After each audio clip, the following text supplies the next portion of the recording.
Teletransporte é um dos maiores sonhos da humanidade. Está totalmente presente em filmes e seriados de ficção científica. Mas será que isso é apenas fantasia ou a física da vida real permite algo assim acontecer?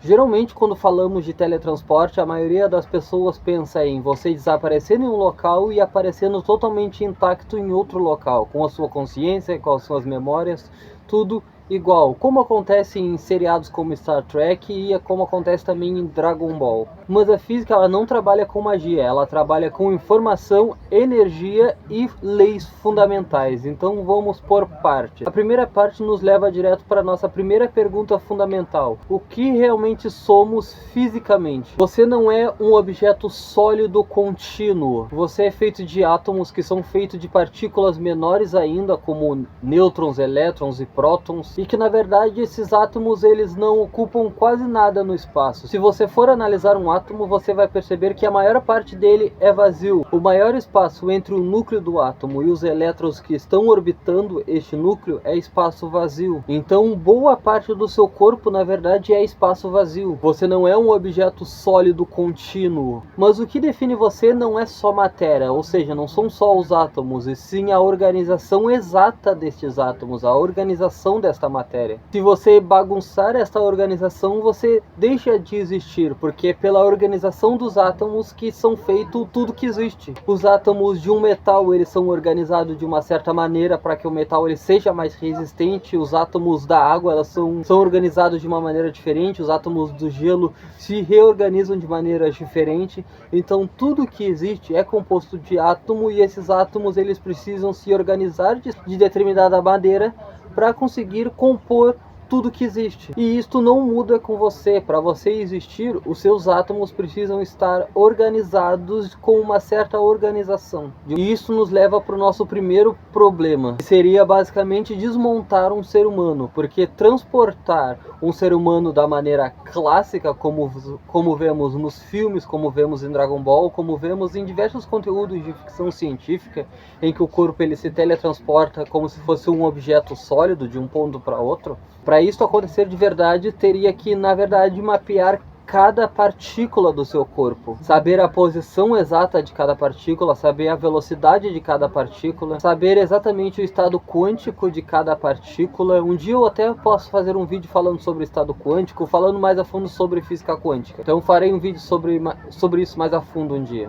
Então, para transportar uma pessoa de um ponto a outro, como vemos nos filmes, precisaria saber toda essa informação de todas as partículas do seu corpo e enviar toda essa informação para um outro lugar. Ou seja, você não iria se teletransportar por inteiro, como nós vemos na ficção científica, e sim teria que transportar cada parte do seu corpo. Então precisaria enviar toda essa informação para outro lugar e depois reconstruir tudo exatamente igual. Mas isto viola uma lei fundamental da física, o princípio da incerteza de Heisenberg. Na mecânica quântica, você não pode descrever com exatidão a posição e a velocidade de uma partícula ao mesmo tempo. Ou você consegue detectar a velocidade, mas não sabe a posição exata daquela partícula, ou você sabe a posição, mas não sabe a velocidade exata daquela partícula, porque a física quântica é algo totalmente probabilístico. O que a física quântica nos dá é uma precisão de determinados possíveis lugares para encontrar as partículas. Não nos dá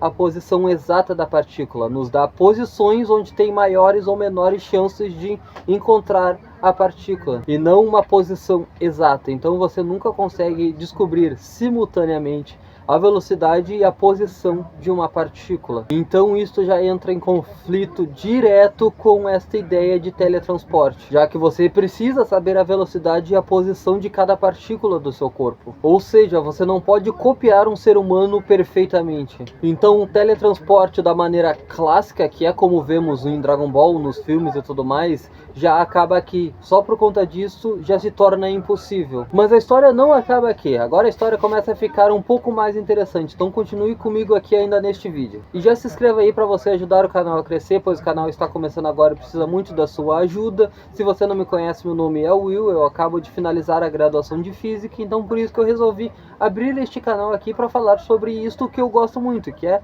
física. Então se inscreva para você ajudar o canal a crescer e aprender cada vez mais aqui juntamente com os vídeos, e deixa o like no vídeo para mais pessoas encontrarem o conteúdo também. Agora vamos para a parte mais interessante, que é teletransporte quântico. Já existe. O teletransporte quântico ele já é real e é feito em laboratórios. Mas atenção, não é a matéria que é transportada, e sim a informação quântica. Vemos isso com o entrelaçamento quântico. Duas partículas podem ficar entrelaçadas. Então o estado de uma partícula depende da outra partícula, mesmo estando em distâncias grandes. Então o que se teletransporta é a informação entre essas duas partículas. Einstein chamou isso de ação fantasmagórica à distância. Mas o que os cientistas fazem? Eles pegam a partícula A, entrelaçam com a partícula B, medem a informação da partícula A e o estado quântico de B aparece em A. Ou seja, a informação foi teletransportada. A partícula original deixa de existir no estado anterior. Mas isso funciona para humanos? Para teletransportar um ser humano quanticamente, seria necessário entrelaçar a mais ou menos 10 elevado na 28 partículas, manter a coerência quântica e transmitir uma quantidade absurda de informação e reconstruir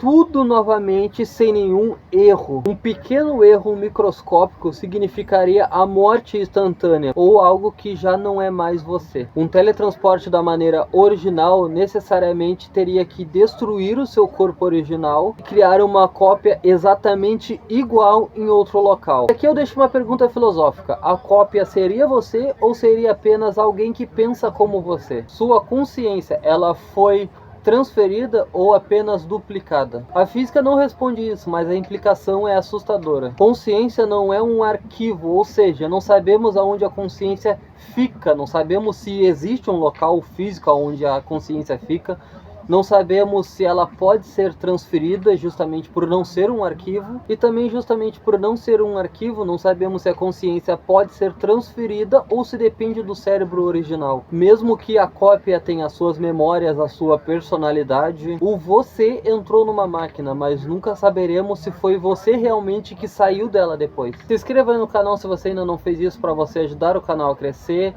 Deixa o like no vídeo para o YouTube entregar o meu conteúdo para mais pessoas, e até um próximo vídeo. Tchau, tchau.